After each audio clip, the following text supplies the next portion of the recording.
اگر بیوی سے کام کرنے کو دل نہ چاہے تو اس سے کام ترک کرنا جائز نہیں، کیونکہ کام کرنا اس کا شرعی حق ہے، اور ترک کام اس کے لیے اس کی صحت کے لیے مضر ہے، کیونکہ عورت کی شہوت مرد کی شہوت سے زیادہ ہوتی ہے۔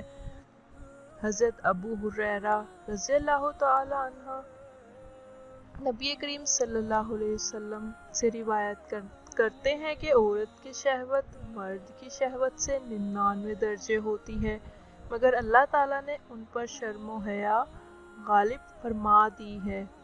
یہ طبعی شرم و حیا عورت کا زیور ہے اور اس کی خلقت و فطرت میں شامل ہے۔ اس طبعی حیا کی وجہ سے عورت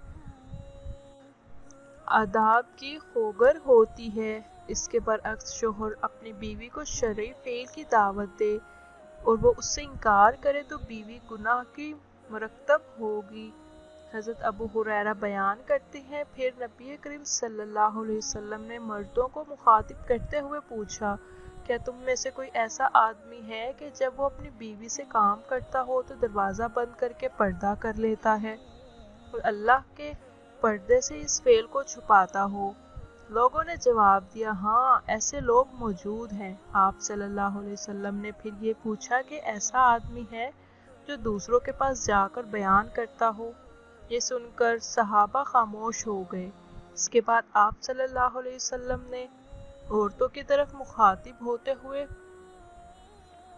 اور ان سے پوچھا، کیا تم میں سے کوئی ایسی عورت ہے جو اپنے خاوند کی خلوت کی باتیں دوسری عورتوں کو بیان کرتی ہوں؟ عورتیں خاموش رہی، لیکن ایک نوجوان عورت اپنے ایک گھٹنے پر کھڑی ہو کر رسول کریم صلی اللہ علیہ وسلم کی طرف جھانکتی ہے اور آپ کی باتیں سن کر کہتی ہے، یا رسول اللہ، خلوت کا ذکر مرد بھی کرتے ہیں اور عورتیں بھی۔ فرمایا، جانتے ہو اس کی مثال کیا ہے؟ اس کی مثال ایسے ہے جیسے کوئی شیطان عورت کسی شیطان مرد کو سر راہ مل گئی ہو اور وہ اپنی حاجت پوری کی ہو، اس نے دریں اثنا لوگ اس کی طرف دیکھتے رہے ہوں۔ اللہ پاک نے بچہ دان پیدا کیا، آلات مباشرت پیدا کیے، مردوں کی پشت اور عورتوں کے سینے میں اولاد کا بیج پیدا کیا، شہوت کو مرد اور عورت پر مسلط کیا، تو ان باتوں سے جو مقصود الہی ہے وہ کسی عقل مند سے پوشیدہ نہیں۔ اگر کوئی شخص بیج یعنی نطفہ کو ضائع کرے اور شہوت کو کسی ہیلہ سے ٹال دے تو وہ پیدائش کے مقصد سے منحرف رہے گا۔ علماء اور محدثین فرماتے ہیں کہ جب میاں بیوی مقاربت کرنے کا ارادہ کریں تو جسم کا لباس ہٹانے سے پہلے بسم اللہ پڑھ لیا کریں۔ اس سے اللہ تعالیٰ ان کے گرد حفاظت کا ایک پردہ ڈال دیتا ہے۔ شیطان ایسے میاں بیوی کو نہیں دیکھ سکتا، جنات ان کو نہیں دیکھ سکتے۔ اس لیے سنت ہے کہ انسان کپڑے اتارنے یا پہننے کے وقت بسم اللہ پڑھ لیا کریں تاکہ ان کے گرد حفاظت کی چادر آ جائے، اللہ تعالیٰ کی طرف سے شیطان اور جنات ان کو نہ دیکھ سکیں۔ لوگ سنت کا خیال نہیں رکھتے اور لباس جسم سے ہٹا دیتے ہیں۔ شیطان اور جنات ان کا جسم دیکھ لیتے ہیں، پھر کہتے ہیں کہ لڑکی پر جنات کا اثر ہو گیا ہے، فلاں انسان پر جن کا اثر آ گیا ہے اور شیطانی اثرات آ گئے ہیں۔ بحیثیت انسان اور مسلمان ہم نے نبی کریم صلی اللہ علیہ وسلم کے سنت کو چھوڑ کر خود اپنے لیے مصیبتیں خرید لیتے ہیں۔ اس لیے میاں بیوی کو چاہیے کہ جب وہ اکٹھا ہونے کا ارادہ کرے تو اپنے جسم سے کپڑے علیحدہ کرنے سے پہلے بسم اللہ پڑھ لیا کریں تاکہ ان کو آپس میں لیٹے ہوئے کوئی شیطان یا کوئی جن نہ دیکھ سکے۔ بلکہ شریعت نے یہ بات کہی ہے کہ اگر جسم سے اپنا لباس ہٹائیں تو ایک بڑی چادر ہو جس کے اندر وہ دونوں ایک دوسرے سے ملیں۔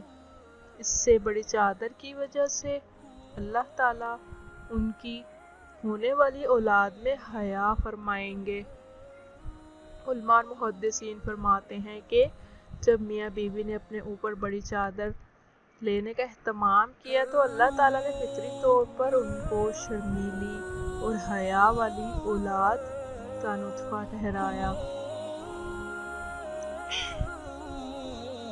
مگر میاں بیوی کی اگلی نماز قضا ہو گئی تو ان کی اولاد فاسق رہے گی۔